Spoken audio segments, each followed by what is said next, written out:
I thought she loved me. I really did. Maybe that's the saddest part. I wasn't looking for a fantasy or some wild story to tell the boys back home. I was just a tired man who wanted peace, who wanted to wake up next to someone who gave a damn if I was still breathing. After my cafe failed, after the divorce, after the endless days staring at the ceiling wondering what the hell happened to my life, Patea looked like a second chance. I gave her everything. I gave up everything. I let go of my old flat, sold what little was left of the cafe equipment, told my daughter I was chasing a warm beach and peace of mind. I didn't tell her about Thereny. I couldn't even say her name without hearing the way she used to whisper it in my ear, like it meant something real. You ever fall so deep you stop recognizing yourself? I did. Somewhere between the third wire transfer and the first night she didn't come home, I stopped seeing my own face in the mirror. I became the man I used to laugh at, the sad old bloke who thought a pretty young girl in a neon-lit bar actually saw something in him besides pounds and pity. But it didn't start that way. It started with a look, a laugh, a soft touch on the arm.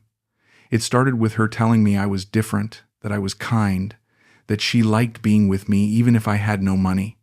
And I believed her. God help me, I believed every word.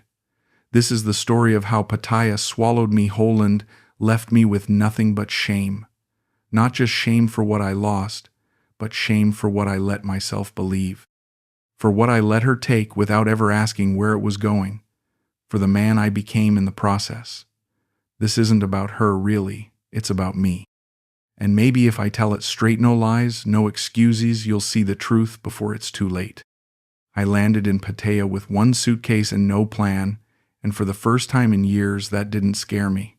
My cafe back in Surrey had bled me dry, and once the shutters closed for good, I just couldn't stay. I needed space, heat, something loud and bright to drown out the sound of my own failure. Pattaya gave me that. My hotel was cheap and smelled like bleach, but the balcony faced the ocean. I'd wake to orange light pouring over rooftops, to street vendors clanking metal trays below. There was laughter everywhere, tourists stumbling, locals bargaining, tuk-tuks honking like geese. I didn't know what I was doing there, only that it felt better than home. On my fifth night, I wandered into a bar without thinking, the kind with neon signs and a fish tank behind the liquor bottles. I wasn't looking for anything. I just wanted a cold drink and something to watch besides my thoughts. That's when she sat beside me. She didn't smile like the others. Didn't call me handsome or ask if I was lonely. She just looked at me, cocked her head, and said, "Why, you look tired, mister." Her name was Thereny. I asked if she was working and she laughed, a small, nervous sound. "I just sit. No customer tonight." I told her I used to own a cafe in the UK, that it failed. She looked at me like that meant something, like failure wasn't shameful here. "You make coffee?" she asked. "Then maybe I come tomorrow." I smiled without meaning to. It had been years since anyone flirted without it feeling like a transaction. I offered to buy her a drink. She declined. "No need. I just talk." I didn't trust it, but I liked it. We talked for over an hour. She asked about snow, about what food I missed, if I had kids. I lied about some of it. Told her I was just here on holiday, not trying to start over. She said she didn't like the bar, that her friend made her come. I didn't believe all of it, but I believed her eyes. They didn't dart like the others. They stayed on me, steady and soft. When I stood to leave, she touched my wrist lightly. "You come back?" I nodded before I even thought. The next night I walked in and saw her already waiting. No makeup, just a soft blouse and jeans. "I not want to wear sexy," she said, grinning, "just normal." I told her she looked beautiful anyway. She rolled her eyes and sat close. We shared some fried chicken from a street cart and talked about nothing, which somehow meant everything. I didn't feel like a tourist. I felt like a man again. She asked if I had a Thai SIM yet. I didn't. She took my phone, tapped it quickly, and handed it back. "Now you call me if you lost. I help." I stared at the name she'd added, just T. I didn't want the night to end. We walked to the beach, barefoot in the sand, plastic cups in hand. She asked if I missed anyone. I told her the truth. Not really. Nobody waits for me. She looked sad for a moment, then leaned her head on my shoulder. Now I wait. That got me. That broke something open. I wanted to believe her. I wanted to believe it was real. So when she asked if I'd like to see where she lived, I said yes. Her room was small and hot, with a mattress on the floor and a fan that whined louder than it spun. She offered me a bottle of water and sat cross-legged beside me. "You not like other men," she whispered. "You kind. You listen." I didn't say anything. I didn't need to. She kissed me soft, uncertain, and it didn't feel like business.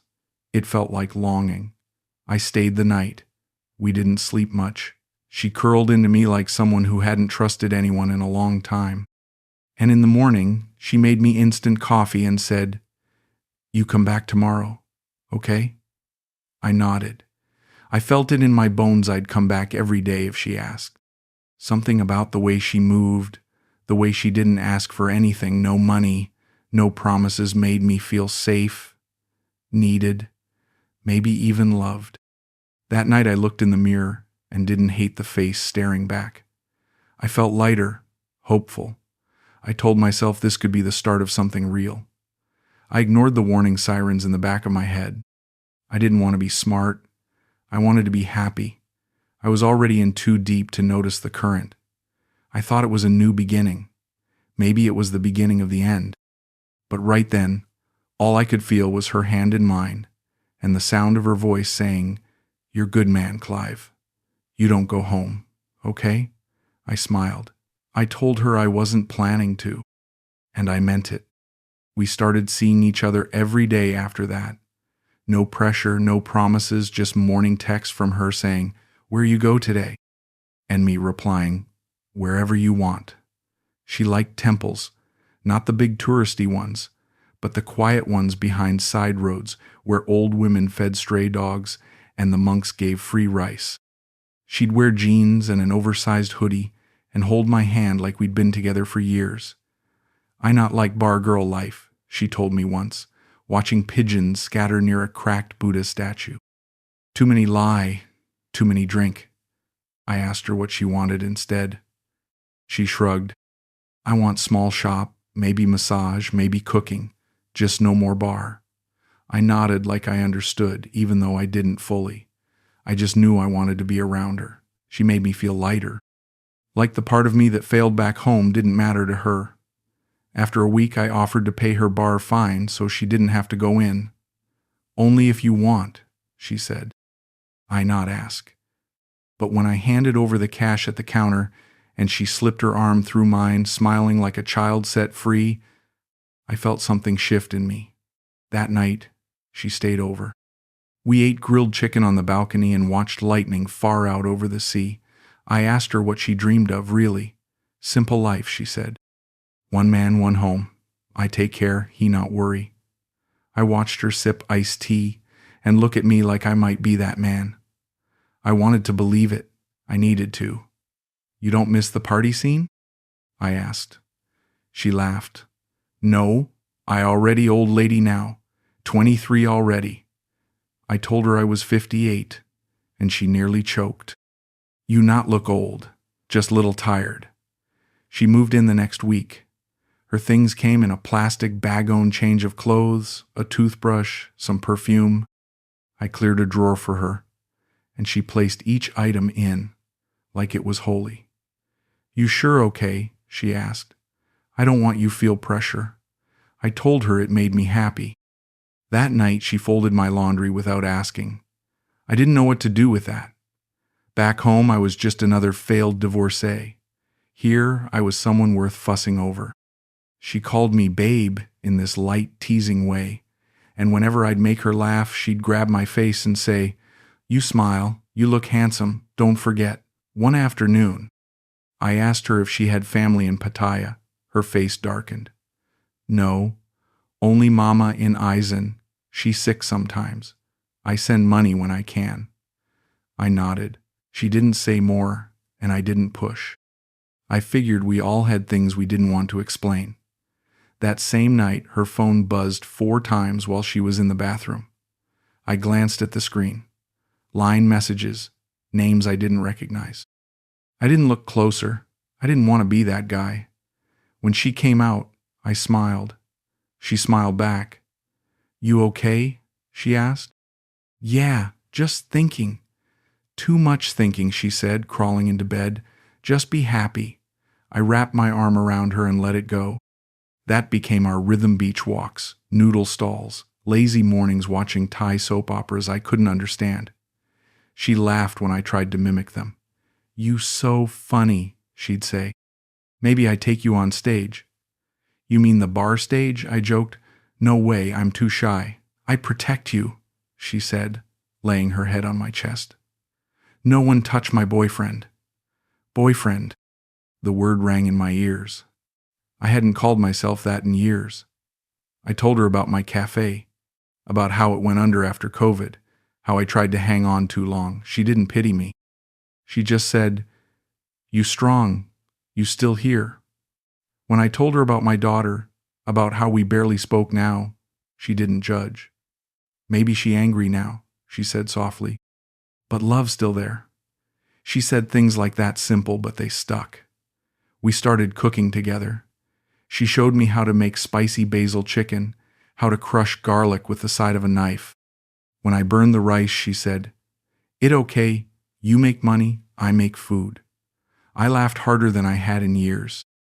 But still, some nights, she'd say she needed to visit a friend and be gone a little too long.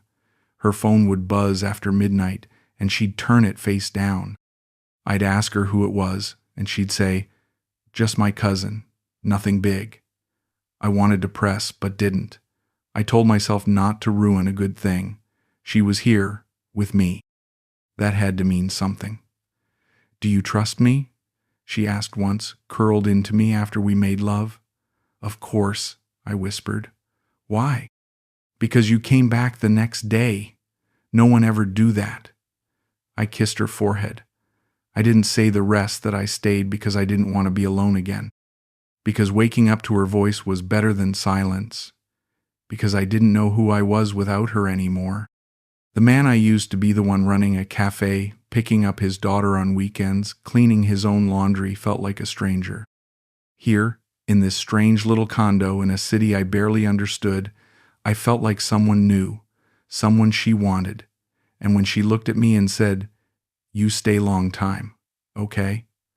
I nodded. I was already in too deep to do anything else. It started with her turning away from me in bed. She didn't say anything at first, just wiped her face quietly and stared at the wall. I reached out, touched her shoulder, and asked, "What's wrong?" She shook her head. "Nothing, I'm okay." I sat up. "That doesn't look like nothing." She hesitated, then reached into her phone gallery and held it out to me. My mama. She in hospital again. Chest pain. I send money, but not enough. I stared at the photo, an older woman hooked to a machine, looking too small under the sheets. I didn't know what to say. She wiped her eyes with the back of her hand. "It okay, I talked to cousin, maybe borrow a little bit." I shook my head. "No, don't do that.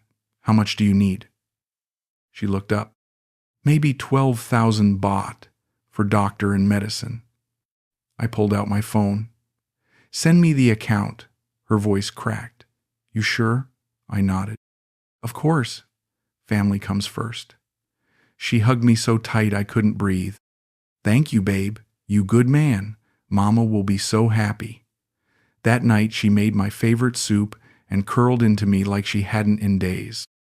I told myself it wasn't about the money, it was about support, being there.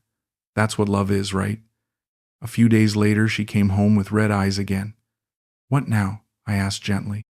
"My brother. He crashed motorbike. He okay, just leg hurt, but now no bike. Can't work." I sighed. "How much to get him another one?" She hesitated. "Maybe 25,000 baht. Second hand, not new." I nodded slowly. "All right, let me see what I can move around." She kissed my hand. "I not want you stress.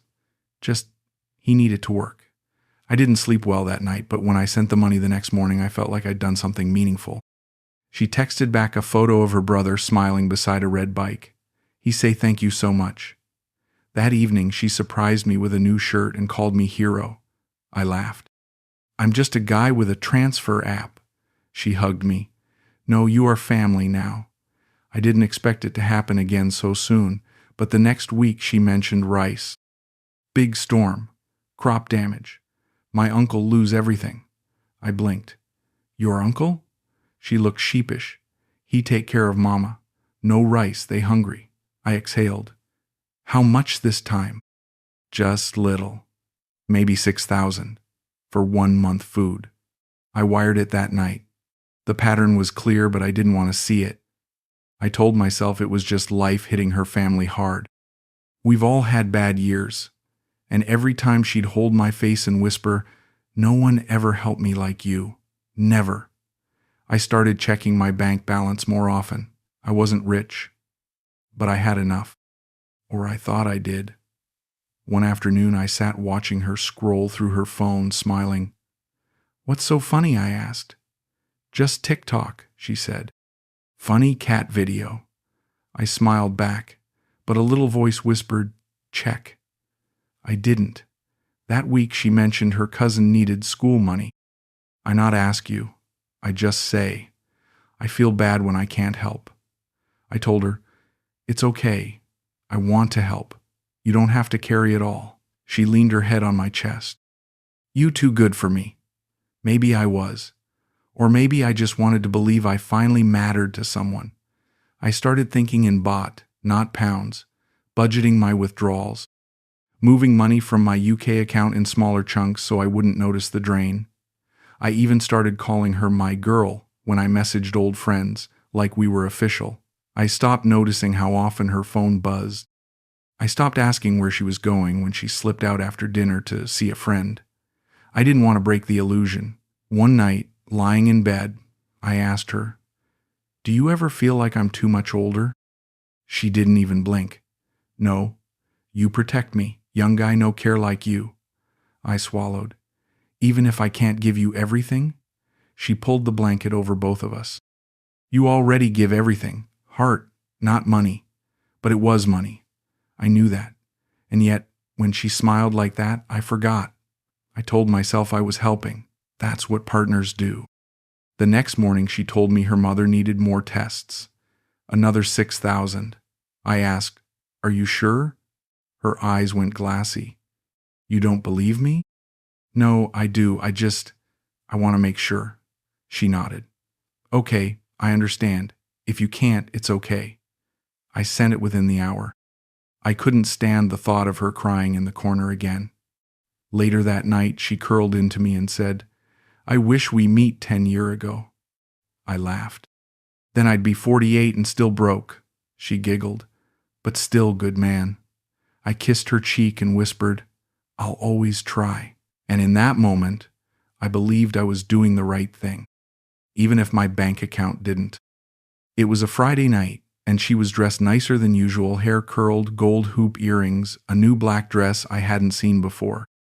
I was sitting on the edge of the bed, lacing up my sandals, when she said, I go visit friend tonight. She have baby. I looked up. Want me to come? She shook her head. No, just girl talk. You stay, rest.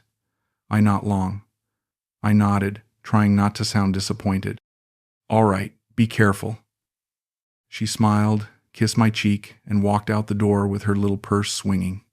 I watched from the window as she got on a motorbike taxi and disappeared into the traffic. I told myself not to worry. I told myself to trust her. But by midnight, I was pacing. By 1 a.m., I was scrolling through photos of us on my phone, trying to calm my nerves. By 3 a.m., I was wide awake, staring at the bedroom door. No text, no call. I typed out, "You okay?" but didn't send it. I didn't want to seem desperate. At 6:18 a.m., the front door clicked open. I sat up straight. She walked in quietly, barefoot, holding her heels in one hand. "Sorry," she said. "We talked too much. I sleep at Cousin's. I sniffed. She smelled like perfume strong, floral, not hers. What perfume is that? I asked. She blinked. Huh? Oh, maybe from friend. We hug. I nodded slowly. You could have messaged. She shrugged. Phone die. She walked past me and into the shower without another word. I stared at the bathroom door, her silhouette behind the frosted glass, and something inside me shifted. Something didn't feel right. That whole day I tried to shake the feeling, tried to tell myself I was being paranoid. But the next evening she said she was going out again. Just quick dinner. I asked who with. She said, my friend from old job. Don't worry. I didn't say anything, just nodded. She was gone until after midnight again. It became a pattern. Every couple nights, she'd disappear for hours. Where did you go? I asked once. She raised her voice. Why you ask so much? You not trust me now? I'm just trying to understand. I not child. I need space sometimes. You want control everything? I backed off, hands up. I'm not trying to control. I go out. I bad girl. I stay home. I lazy, she snapped. You want robot? I said nothing. She turned away, mumbling in Thai. I sat on the couch that night alone, the TV on mute, my mind racing. Her phone buzzed again. It had a lock screen now. That was new. I thought about the first few weeks, how open she was, how soft. That softness was disappearing. Do you still want to be here? I asked her the next day. What that mean? With me. Living here. Us. She crossed her arms. Why you say this now? Just because I go out? No. Because you've changed. She looked hurt. I change? Or you change? You always ask. Make me feel bad. I swallowed hard. I just miss how we were. Then stop push me, she said. I not your wife. That one stung. I didn't say anything after that. We didn't speak much that night. She lay in bed scrolling on her phone, facing away from me. I stared at the ceiling, trying to remember when exactly it all started to shift. Maybe it was the money. Maybe it was me giving too much, or her feeling trapped, or maybe I just wasn't enough. One morning, I reached out to touch her waist and she flinched. I tired, she mumbled. No mood. I nodded and rolled over.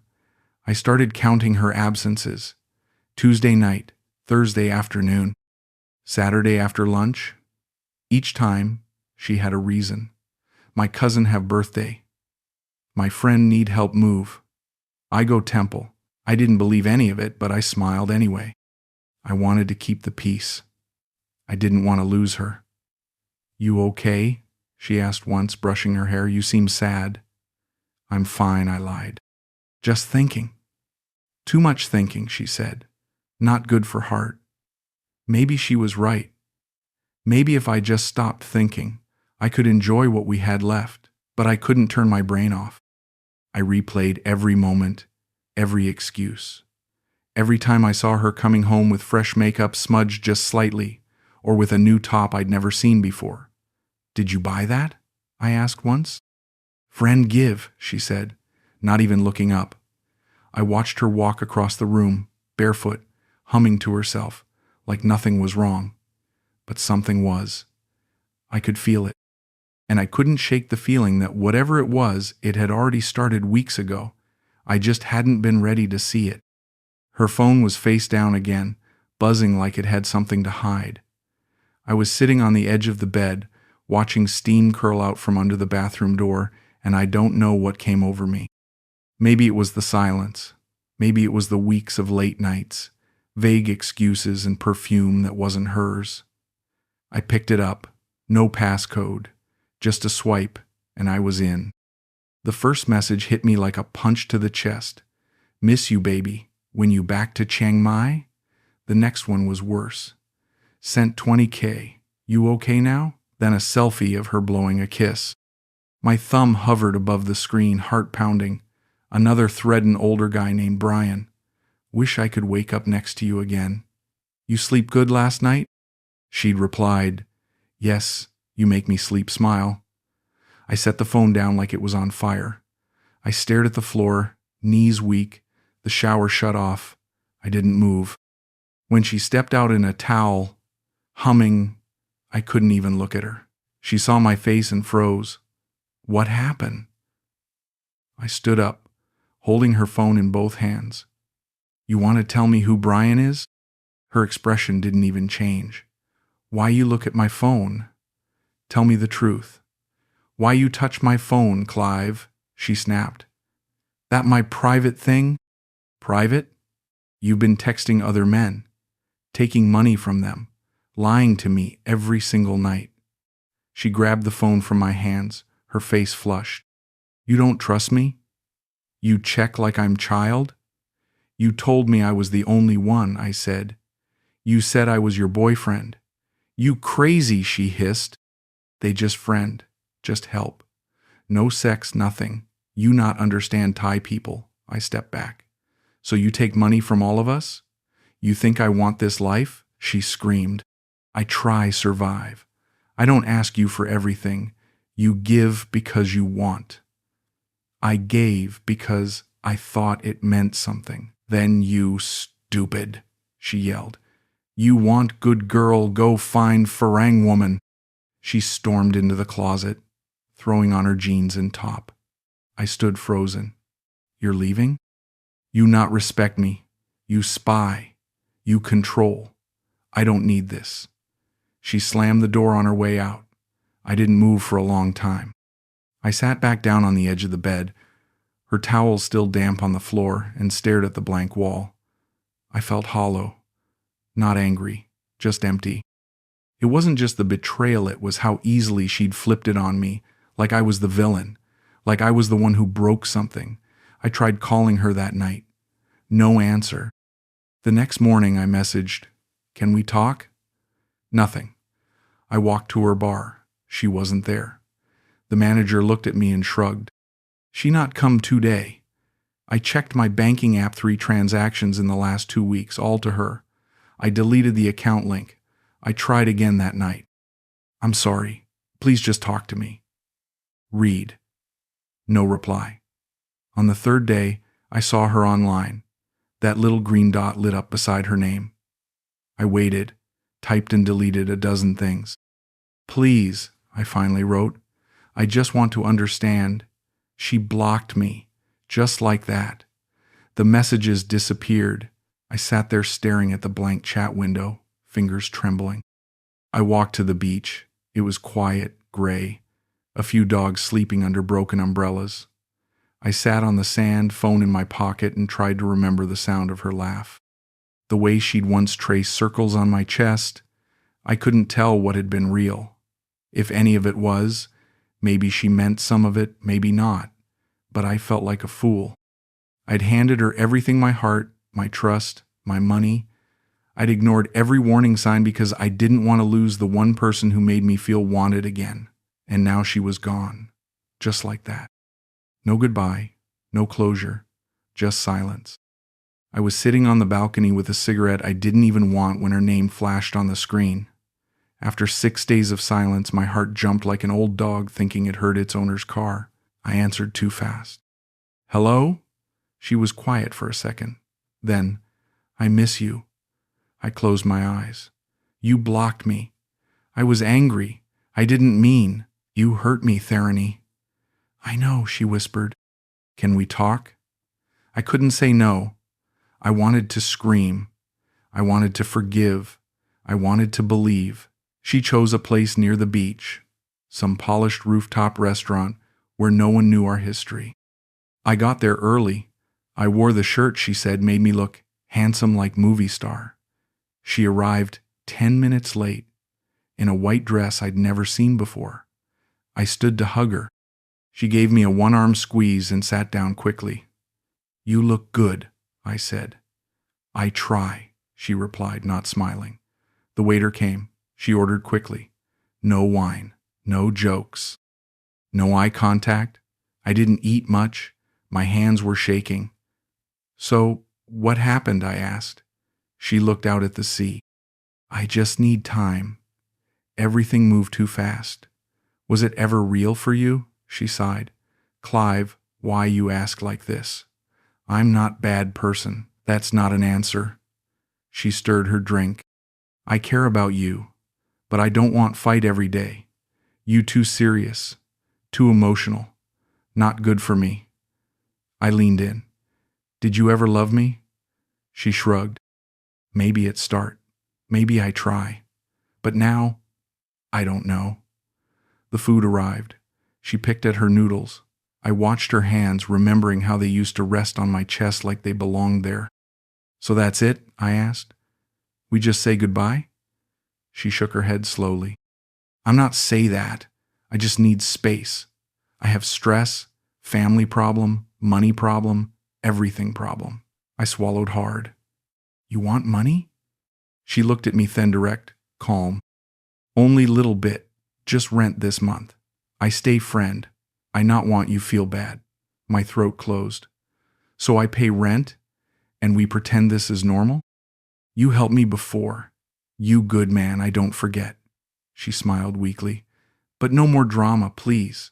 I tired of cry every day. I stared at my untouched plate. How much? 8,000. Just this month. I reached for my phone. I'll send it tonight. Thank you, she said, as if I'd just handed her an umbrella in the rain. We sat there a bit longer. She talked about her cousin's baby, a trip to Koh Samui she might take. I nodded, said nothing. The bill came. I paid. She kissed my cheek lightly at the exit.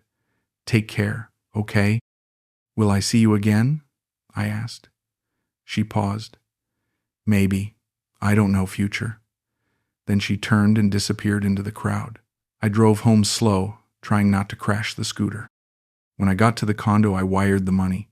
Then I sat on the edge of the bed and waited to feel something that didn't make me want to crawl out of my skin. I didn't cry right away. I stared at the blue light from the TV, muted, flickering across the room. Her toothbrush was still in the bathroom, her earrings still on the dresser. I picked one up, pressed it into my palm. Then I broke. Not loud, just slow, like a glass cracking under pressure. I thought love was supposed to lift you, make you better. What kind of love asks for rent while breaking your heart with a smile?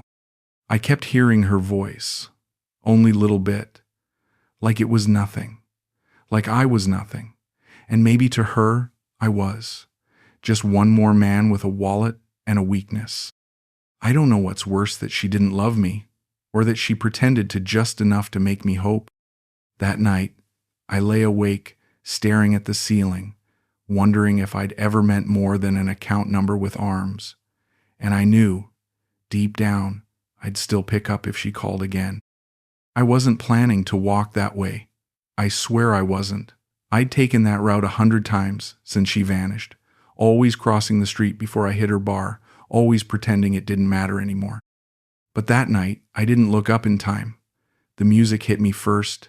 Same terrible pop, same fake laughter bubbling behind it. My feet slowed. I told myself I was just checking if it was still open. That's all. The lights were back on, the neon flickering like nothing ever happened.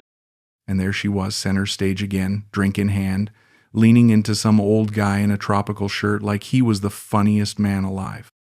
Her smile looked effortless, like she hadn't ghosted me, like she hadn't cried in my arms, begged me not to give up on her. I didn't move. I couldn't. Then a waitress walked past me and said softly, without even making eye contact, "She got new sponsor already."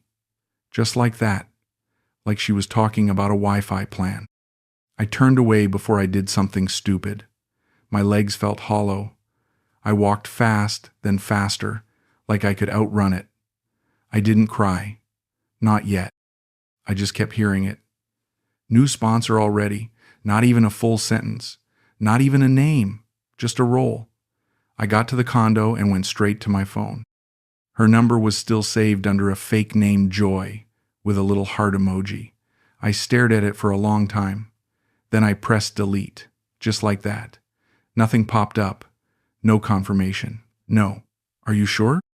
It was gone. I sat down on the floor and leaned against the wall. I felt like a man who'd been spit out by a machine he didn't know he'd entered. I pictured her laughing like that with me, remembered how it felt when I thought I was special. When she told me, "You not like other men." What a joke. I was exactly like them. A placeholder. A transaction. I thought about that man in the tropical shirt. Did he know yet? Was he still in the blissful phase where he believed her?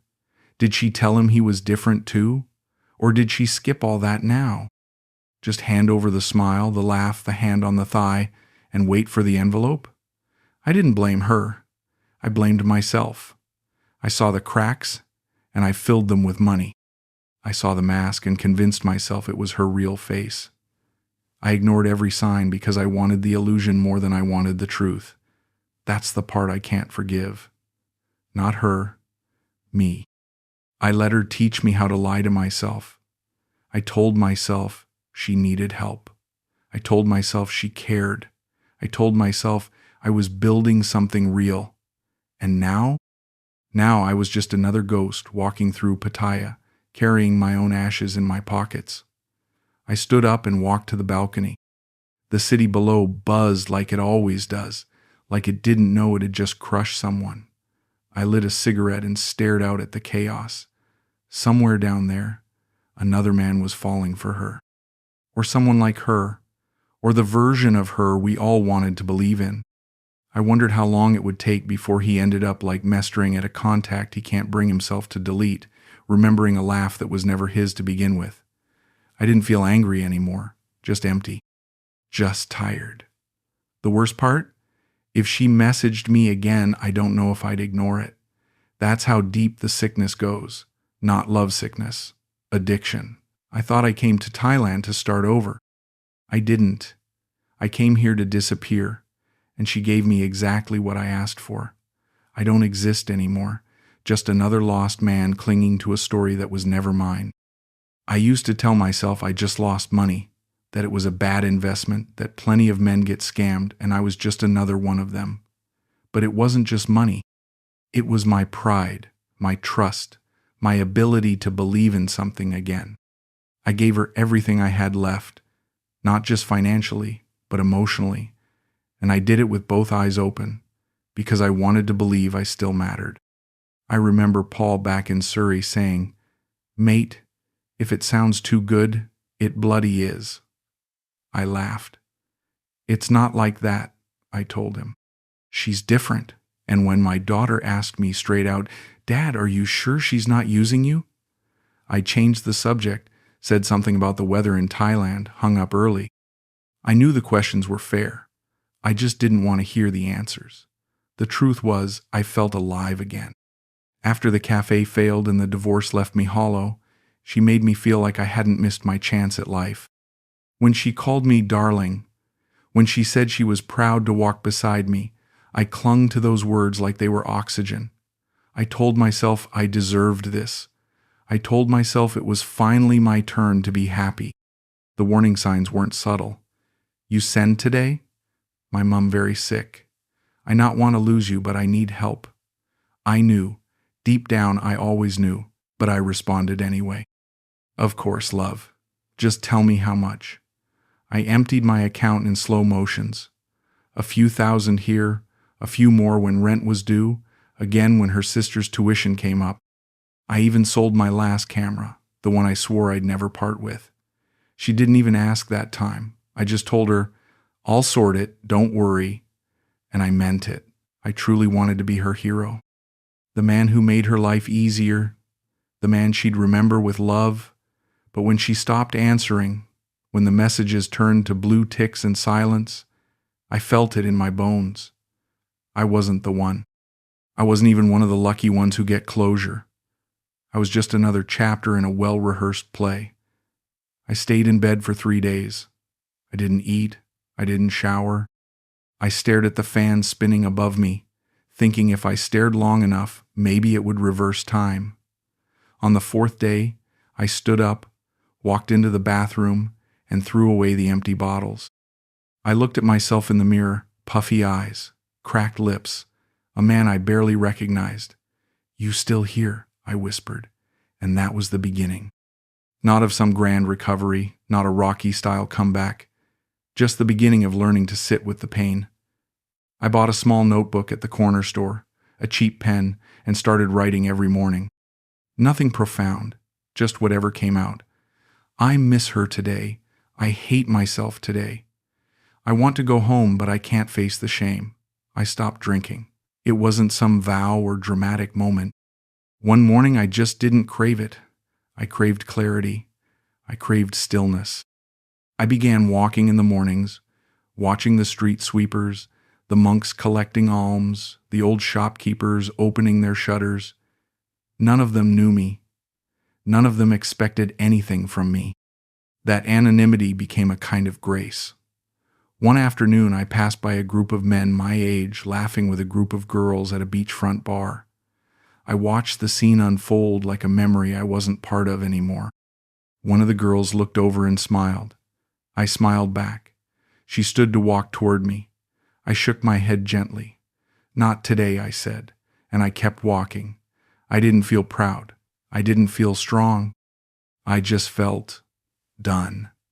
That version of me, desperate, hopeful, reckless, was still inside me. But he didn't steer the ship anymore. I think that's the real cost. It's not the money. It's the version of yourself you lose.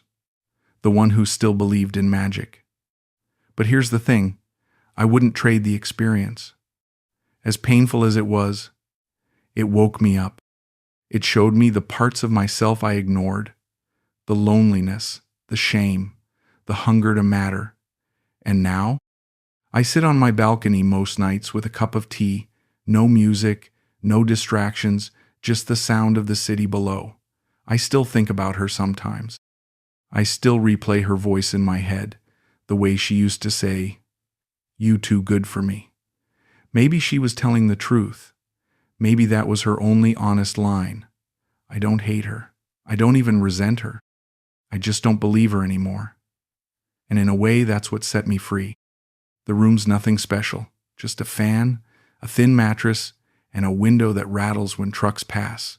But it's mine, paid in full, no illusions attached. I boil water every morning on a single burner, pour it over instant coffee, and watch the alley wake up. Same girls heading out to late shifts, same old men dragging their sandals toward the bar streets. They come here like I did, thinking maybe this place will fill something inside them. I don't judge anymore. I just watch. There's a rhythm to Pattaya, a hum that never stops, not even when your life does. I used to wake up hoping she'd call. Now I don't even check. "You want lady massage?" they still ask when I pass the corner. I smile, nod politely. No thank you. No anger in my voice. No sadness either. Just no. I've seen the whole cycle now. They smile, they lean in, they say you're different, and maybe for a while you believe you are. But you're not. You're just next. I met a man last week outside the 7-Eleven. He was shaking, drunk, holding a bouquet of cheap roses. "She didn't show," he mumbled. I didn't say anything. I just sat beside him.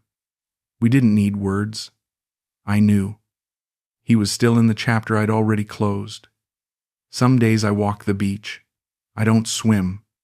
I just let the wind hit my face and think. Not about her exactly, just about the space she left behind. It's not raw anymore, but it's there.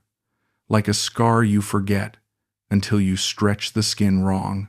One morning I heard a laugh that sounded like hers. My stomach twisted. I turned so fast I dropped my coffee. It wasn't her, of course it wasn't. But for a second, I wasn't so sure. That's the thing, her ghost doesn't scream. It whispers. I still hear her voice sometimes, not in a haunting way, more like an old song stuck on repeat. "You so kind," she used to say. "You make me feel safe." I wanted that to be true so badly I let it blind me. That was the real betrayal, not hers, mine. I betrayed myself. I saw the cracks and kept filling them with hope. She's just stressed. She'll come back. She really does care. I fed myself those lines like medicine, but the bottle was empty. I see the new guys now, standing outside bars, wide-eyed, full of stories about their Thai angels. They talk about moving in together, sending money for her mom, planning a wedding in Chiang Mai. I nod. Listen, sip my beer quietly. Not to mock 'em, just because I've said those lines before too, and I know they have to say them until they can't anymore. You can't rip the fantasy from someone's hands. It has to burn away on its own. I got burned. Bad. But I didn't break. I did something worse. I dissolved. Slowly, silently. I stopped calling friends back home. I stopped caring what day it was. I disappeared into my own shadow, and one day I woke up and didn't know who the hell I was. That's what Pattaya did. Not by force, but by letting me lie to myself long enough. That's why I don't blame her anymore. Or the bars. Or the city. Patea didn't break me. I did. I chose the dream over the truth. I saw a girl in a tight dress with tired eyes and convinced myself she saw me. Not my wallet. Not my age. Me. That's on me. No one else. And weirdly, that thought gives me peace. Because if I did this to myself, maybe I can undo it too. I read now. Old books I never had time for. I write sometimes. Just little thoughts. No one reads them but me. I don't need an audience. I just need honesty. I eat simple food. Rice, eggs, whatever the street vendors have. No more fancy dinners. No more trying to impress. If a woman talks to me now, I don't flinch. But I also don't lean in. I let her words be just words. Nothing more. That's the freedom I found. Not in leaving her, but in stopping the story I kept writing in my head, the one where she comes back. The one where it all meant something. It didn't. And that's okay. I still laugh. I still cry sometimes too, not because I miss her, but because I miss the man I thought I was becoming. The man I pretended to be when I was with her. Confident, loved, wanted. I sit with that loss like an old friend now. We don't talk much, but we understand each other. I'm not healed. I'm just aware. And awareness is its own kind of peace.